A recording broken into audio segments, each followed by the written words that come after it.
थी। उस रात मैं थोड़ा देर से घर आया और आते ही कमरे में जाकर माथा टेक दिया। कुछ देर बाद बहन वहां आ गई। फिर उसने मेरे बालों में अपना हाथ फिराया और मेरे पैरों के पास बैठ गई। फिर अचानक से वो कुछ करने लगी जिसे महसूस करके मेरी थकान दूर होने लगी। फिर वह बोली, जब तक तुम्हारी थकान दूर नहीं हो जाती तुम्हें आराम नहीं मिलेगा। फिर बहन पूरी रात मुझे। हेलो दोस्तों, आज की इस कहानी में आप सभी का स्वागत है। मेरा नाम सचिन है। मैं जिस लड़की के कमरे में रुका था मुझे लगा कि वह छोटी है, लेकिन वह बिल्कुल भी छोटी नहीं थी। वह इतनी समझदार थी कि 16-17 साल के लड़के का पालन पोषण कर सकती थी। दरअसल मैं काम के सिलसिले में शहर आया और अपने चाचा के घर पर रहने लगा था। मेरी माँ मुझे कुंवारे लड़कों के बीच रहने देने को तैयार नहीं थी। बोली थी कि शहर में तुम्हारे चाचा का घर है, तुम वहीं रहोगे। मुझे शहर में एक अच्छी तनख्वाह वाली नौकरी मिल गई थी। जब मैं अपने चाचा के घर पहुंचा तो मैं उनका घर देखा तो सोच में पड़ गया। चाचा के घर का दरवाजा इतना छोटा था कि मेरा बैग और मैं एक साथ अंदर नहीं जा सकते, क्योंकि अब मैं उस छोटे से घर में रहने वाला था। घर में किचन के अलावा एक बेडरूम और एक हॉल था, और वो भी बहुत छोटा था। हम गांव में एक बड़े घर में रहते थे। अब मैं काम के सिलसिले में शहर में अपने चाचा के यहाँ रहने आया था। चाचा के घर में चाचा, चाची और उनकी एक बेटी थी। चाचा गांव में सबको बोलते थे और कहते थे कि शहर में उनका बहुत बड़ा घर है। अब मैं सचमुच उनका बड़ा सा घर अपनी आंखों से देख रहा था। चाचा की बेटी अब 18 साल की हो गई थी। उसका नाम अंजलि था। मुझे नहीं पता था कि 18 साल की अंजलि इतना कुछ जानती होगी। जब अंजलि मेरे लिए पानी का गिलास लेकर आई तो मैं उसे देखता ही रह गया, क्योंकि अंजलि जब 6 साल की थी तब मैं उससे मिला था और अब वह 18 साल की हो चुकी है। अब वो और भी खूबसूरत लग रही थी। फिर मैं पानी पिया। इसके बाद चाची मेरे लिए नाश्ता बनाने लगी। चाचा भी मुझसे मिलकर खुश हुए। माँ ने उन्हें पहले ही बता दिया था कि सचिन शहर में तुम्हारे घर पर रहेगा। मैं अपने चाचा को उनके घर पर रहने के लिए प्रति माह 6,000 रुपये देने जा रहा था, इसलिए चाची और चाचा को मेरे रहने से कोई दिक्कत नहीं थी। दूसरी तरफ अगर मैं उनके घर फ्री में रह रहा होता तो चाची मुझे 2 दिन से ज्यादा रुकने नहीं देती। मेरी इतनी अच्छी सैलरी थी, लेकिन मेरी माँ कहती थी कि कुंवारे लड़कों के बीच रहकर तू बिगड़ जाएगा। इसलिए मैं माँ के कहने पर अपने चाचा के घर पर रुक गया। जब अंजलि और मैं मिले तो अंजलि मेरी तरफ देख रही थी। चाचा के घर में एक कमरा अंजलि का था। चाचा चाची हॉल में सोते थे। मैंने चाचा से कहा कि मुझे अपना एक अलग कमरा चाहिए, क्योंकि कभी कभी मैं रात देर तक काम करता हूँ। फिर चाचा ने कहा, तुम अंजलि के कमरे को अपना कमरा समझो, क्योंकि तुम उसके साथ ही रहोगे। अंजलि 2 दिनों के लिए बाहर एडजस्ट करी और मैं 2 दिन तक अंजलि के कमरे में सोया।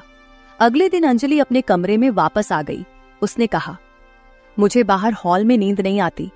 उस दिन के बाद वो बेडरूम में मेरे बगल में सोने लगी। अंजलि दिखने में बहुत खूबसूरत थी और अब उसकी उम्र भी करीब आ रही थी। उस रात नींद में मैंने गलती से अंजलि के शरीर को छू लिया।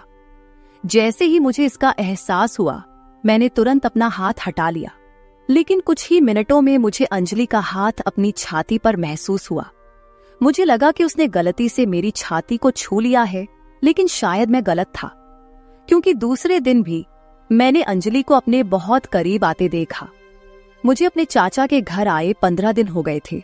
फिर एक रात मैंने अंजलि को मोबाइल फोन पर कुछ देखते हुए देख लिया। मैं उसके मोबाइल में झांकने लगा तो उसने तुरंत मोबाइल बंद कर दिया। फिर मैं उससे उसका मोबाइल मांगने लगा तो वह देने से इनकार कर दी। फिर मैं चुपचाप करवट बदलकर एक तरफ सोने का नाटक करने लगा। थोड़ी देर बाद मैं अंजलि की तरफ देखा तो वह सो रही थी, कोई हलचल नहीं कर रही थी। इसलिए मैं उसका मोबाइल फोन लेने के लिए उसकी तरफ हाथ बढ़ाया, क्योंकि उसका मोबाइल फोन उसके सर के पास था। तभी वह करवट बदलकर सीधी हो गई, जिसके कारण मेरा उसके वजूद को पकड़ लिया। तभी मेरा नजर उसके फेस पर पड़ा। वह थोड़ा मुस्कुरा रही थी, तो मैं समझ गया कि वह सोई नहीं बल्कि जगी हुई है। उसके बाद मैं जल्दी से उसको पलटकर मोबाइल फोन ले लिया। तभी वह हंसने लगी और मैं जल्दी से मोबाइल फोन खोलने लगा, लेकिन मोबाइल फोन पर लॉक लगा हुआ था, इसलिए मैं उसे खोल न पाया। शायद इसीलिए अंजलि इतना हंस रही थी। फिर मैंने उससे बिना बोले चुपचाप सो गया। फिर कुछ दिन बीतने के बाद अगले महीने की 3 तारीख को मुझे मेरा वेतन मिल गया। फिर चाचा के घर को अपना घर समझकर मैंने बहुत सी चीजें खरीदी और चाचा के घर आ गया। अंजलि के लिए एक नायरा सूट और चाचा के लिए फॉर्मल यूनिफॉर्म, चाची के लिए साड़ी और खाने का सामान, मैं सब कुछ ले आया था। चाची वो सब देखकर बहुत खुश हुई। अंजलि अब मुझसे हंसकर बातें कर रही थी। ऐसी ही एक रात जब मैं पानी पीने के लिए उठा तो मुझे अंजलि अपने पास नहीं दिखी। मैंने अपने कमरे का दरवाजा खुला पाया तो मैं बाहर जाकर देखा तो रात के 1 बजे अंजलि ने हॉल का पर्दा हटा दिया था और हॉल में झांक रही थी। मैं यह देखने के लिए उसके पीछे खड़ा हो गया कि वह इतनी रात हॉल में क्या देख रही है। जैसे ही मैं उसके पीछे खड़ा हुआ, मेरी नजरें हॉल में घूम गईं। सामने का नजारा देखकर मैंने अंजलि को एक तरफ खींच लिया और उसका हाथ पकड़कर बेडरूम में ले गया। मैंने अंजलि से कहा, अंजलि तुम ये क्या कर रही थी? वे तुम्हारे अपने माता पिता हैं। रात को मम्मी पापा के निजी समय में ताक झांक करना सही नहीं है। अंजलि को इस तरह चाचा चाची की तरफ देखता देखकर मैं थोड़ा गुस्सा हो गया तो उसने मुझसे माफी मांगी और कहा कि भाई इसके बारे में किसी को मत बताना, मैं आज के बाद ऐसा कुछ नहीं करूंगी। अंजलि जो कर रही थी उसमें उसकी इतनी भी गलती नहीं थी। चाचा को अब एक बड़ा घर खरीद लेना चाहिए था क्योंकि उनकी बेटी अब बड़ी हो रही थी तो उन्हें इस बात का एहसास होना चाहिए। अगले दिन मैंने चाचा से कहा, चाचा अब आपको एक बड़ा सा घर खरीद लेना चाहिए। अब हमारी मायरा बड़ी होती जा रही है, उसे भी अपना अलग कमरा चाहिए और आपको भी अपना अलग कमरा चाहिए। चाचा ने कहा, घर में हम 3 लोग हैं, 3 लोगों के लिए ज्यादा बड़े घर की क्या जरूरत है? अब तुम घर में चौथे व्यक्ति हो, फिर भी हमें रहने में कोई दिक्कत नहीं हो रही है, तो फिर बड़ा घर क्यों चाहिए? जवाब सुनकर मेरा चेहरा उतर गया। चाचा से बात करते समय मेरा फोन बजा। मेरे फोन पर मेरी माँ का फोन था, इसलिए मैं अपना फोन रिसीव किया तो माँ ने मुझसे कहा, मैंने तुम्हें एक लड़की की फोटो भेजी है, बताओ तुम्हें कैसी लग रही है? मैंने कहा, माँ मुझे लड़की की फोटो बहुत अच्छी लगी। ये सुनने के बाद कि मेरी माँ की पसंद मेरी पसंद है, मेरी माँ ने तुरंत अगले 20 दिनों में शादी करने का फैसला किया। शादी के बाद कुछ दिनों की छुट्टियों के बाद मैं नौकरी के लिए शहर आने लगा। तब मेरी माँ ने कहा, अपनी पत्नी को कुछ दिनों के लिए अपने साथ ले जाओ। फिर मैं तारा को अपने साथ शहर ले आया। पहले मैं शहर में अपने चाचा के घर पर रहता था, इसलिए मैं अपने चाचा के घर आ गया।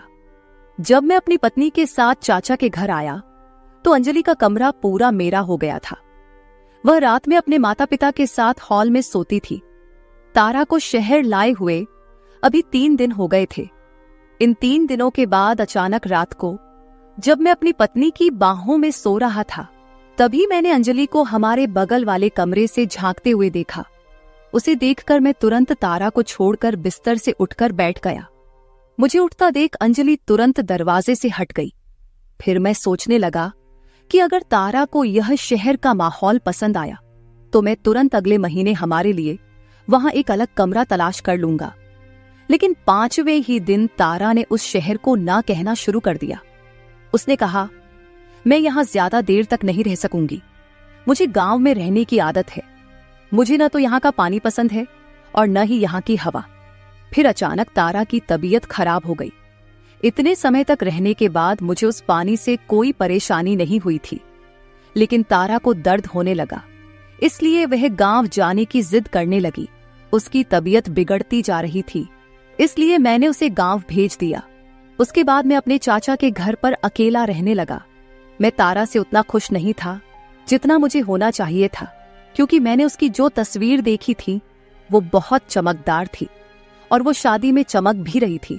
लेकिन जब शादी के बाद उसने अपना मेकअप उतारा तो उसे देखकर मैं बहुत परेशान हो गया, क्योंकि आसमान वाले तारा की तरह मेरी तारा नहीं थी। वह थोड़ी सांवली थी। मुझे एक गोरी पत्नी चाहिए थी, लेकिन अब क्या करे जब शादी हो गई और वह पवित्र भी है। इसलिए मैं उस पर विश्वास करके उसके साथ अपना जीवन बिताना चाहता था। अब तारा गांव चली गई थी तो मेरे लिए और भी ठीक था।